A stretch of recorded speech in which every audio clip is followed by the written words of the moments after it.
अनि यो कुखुराले खोसेर मर्नुभन्दा त बरु खानु ढुक्कै हुन्छ नि तरकारी नभएको बेलामा तरकारी त हुन्छ यसको न मुन्टा खान पाइन्छ कुखुराले खोस्रेर न केही हुन्छ अनि त्यो मुन्टा पनि खान नपाउने भएपछि किन बेकार कुखुरालाई भुतेली खाने ठाउँ राख्दिने यो त यत्रो रहेछ बिचरा भर्खर लाग्दो रहेछ जरा एउटा चाहिँ खत्रै छ है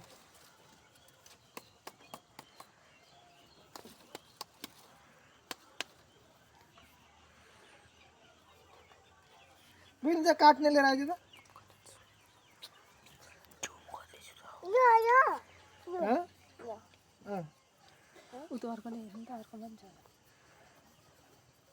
यो पहिले काटिसक्नु न काट्नु पर्दैन हौ त्यही राखेर तपाईँ खानु न यता निकाल्नु न त्यो टाउको यता जा तपाईँ उता जानुहोस् तपाईँ यता आउनुहोस् अब यतापट्टि पनि हेरौँ के छ कसो छ तपाईँसँग पनि हुनुहुन्छ कि के छ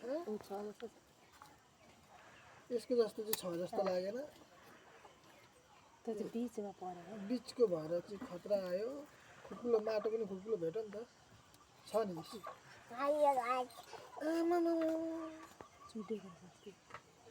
डल्लो रहेछ तर यो त डल्लो छ यो त आलु जस्तै भइगयो त डल्लो यो यसको अझै छ त्यसमा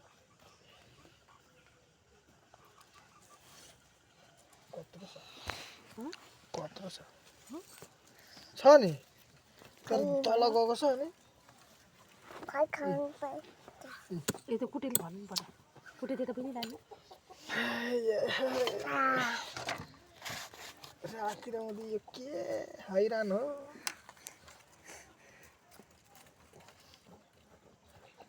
बिहान खाँदा पनि हुन्थ्यो होला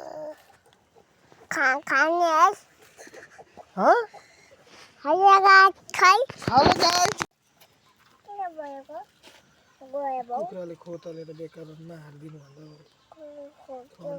तरकारी त हुन्छ एक छाक होइन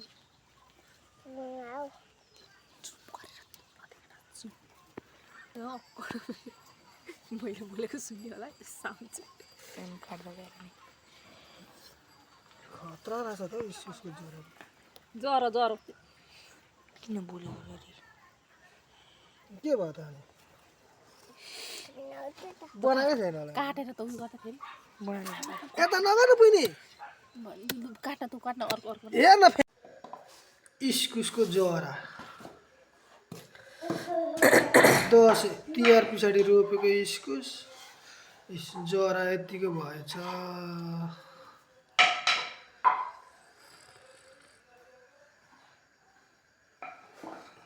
फेरि यसलाई चाहिँ आलु भन्नु होला नि आलु होइन यो पनि इस्कुसकै जरा हो